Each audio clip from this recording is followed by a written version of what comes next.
order ended.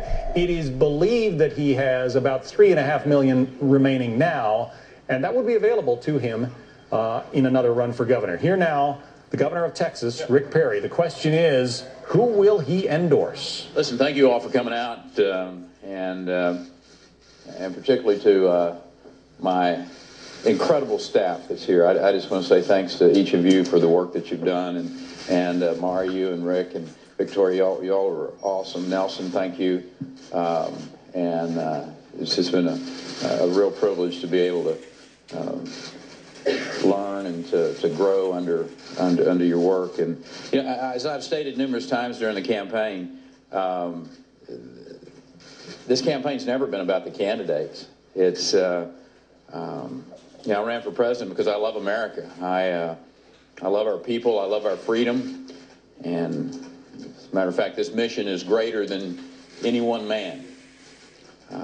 As I've traveled across this great country, starting here in Charleston, going to New Hampshire, and Iowa, California, down into Florida, numerous states in between, obviously, and I discovered this tremendous purpose and resiliency of our people. They've never lost hope, despite the circumstances that we find ourselves in. They hadn't stopped believing in the promise of America. They haven't stopped believing in the American dream. Americans are down, but we can never be counted out. We're too great a people for that. What's broken in America is not our people. It's our politics. And what we need in Washington is a place that is humbler, with a federal government that is smaller, so that our people can live freer.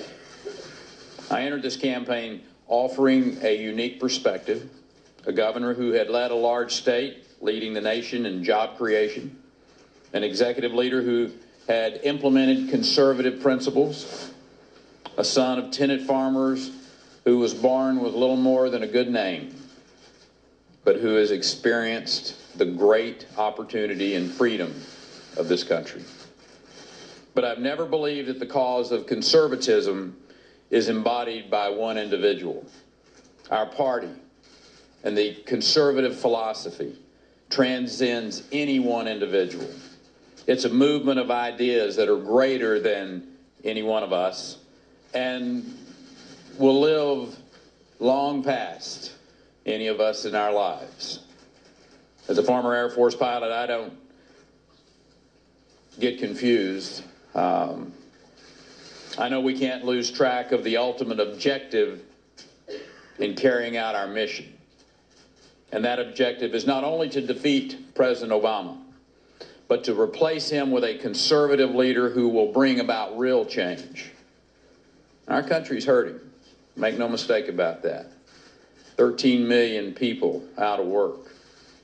50 million of our citizens on food stamps. $15 trillion national debt and growing. We need bold, conservative leadership that will take on the entrenched interest and give the American people their country back. I've always believed the mission is greater than the man.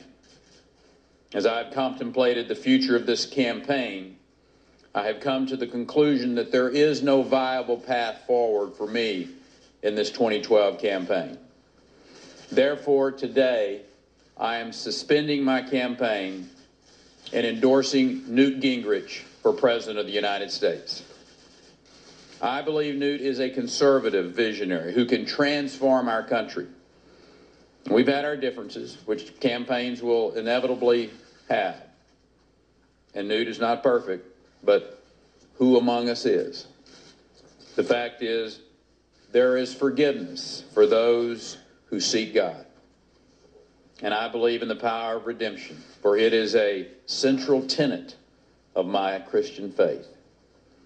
I have no question that Newt Gingrich has the heart of a conservative reformer, the ability to rally and captivate the conservative movement, the courage to tell those Washington interests to take a hike if that's what's in the best interest of our country. As a Texan, I've never shied away from a fight. particularly when I considered the cause to be righteous. But as someone who's always admired a great, if not the greatest, Texas governor, Sam Houston, I know when it's time to make a strategic retreat. So I will leave the trail, return home to Texas, wind down my 2012 campaign, and I will do so with pride, knowing I gave fully of myself of a cause worthy of this country. As I head home, I do so with the love of my life by my side, a woman who makes every day good when she is there by me. And that's my wife, Anita. Honey, thank you for all you've done. She has been an incredible patriot during this process. I also want to thank my son, Griffin, and his beautiful wife, Meredith, Sydney, who is not with us here today. But the fact is, with a good wife, with 3 loving children, and a loving God who is in my life, things are going to be good no matter what I do. I'm proud of the policies we put forward to the American people, and I believe that we provided the right path forward for our party and our nation. Overhaul Washington, providing, I think, the roadmap for that. Proclaiming the 10th Amendment and all the goodness of allowing the states to be more competitive in the local governments. Creating energy and energy security, energy jobs and energy security. Cutting spending, eliminating these unnecessary federal agencies. Cutting taxes to that flat and simple 20%. And I'll continue to fight for these conservative reforms because the future of our country is at stake. And the road we're traveling today, President Obama's road, is a very dangerous one. I want to thank some wonderful individuals who I've come to know and admire and who've stood by my side in this state. Caden Dawson, thank you, brother, for all the work that you've done and the loyal, just being the loyal supporter that you've been. A strong and a good man in the United States Congress, Mick Mulvaney, Ambassador Wilkins. I talked to all of them this morning, and I just want to thank my supporters, the men and women who have come across the country to be here in South Carolina, that were in New Hampshire and Iowa. God bless you for loving your country, for for volunteering and being here and making a difference. In particular, I want to say thanks to Governor Bobby Jindal, who has just been a fabulous spokesperson. Steve Forbes, who as I know him more, I admire him greatly.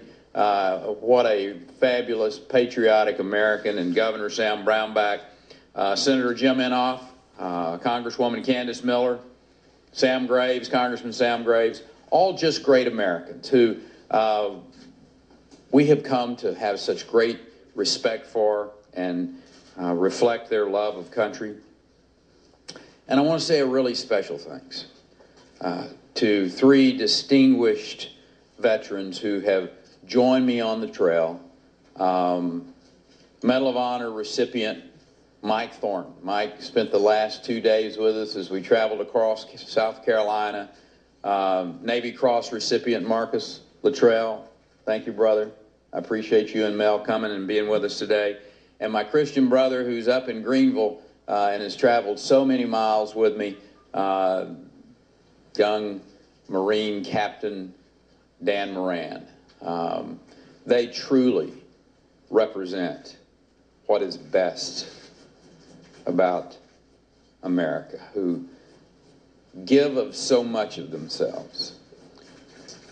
And they have been uplifting for me as a citizen, as the commander-in-chief of our Texas forces. And again, they are truly my heroes. You know, I began this race with a sense of calling. I felt led into the arena to fight for the future of this country. And I feel no different today than I did then, knowing a calling never guarantees a particular outcome, but the journey that tests one's faith and one's character. So now the journey leads me back to Texas, neither discouraged nor disenchanted, but instead rewarded highly by the experience and resolute to remain in the arena and in the service of my country. Our country needs bold leadership and real transformation. Our country deserves that. We must rise to the occasion and elect a conservative champion to put our nation back on the right track. And this I know, I'm not done fighting for the cause of conservatism. As a matter of fact, I have just begun to fight. God bless you. God bless this great country of America. Thank you for coming out and being with us today.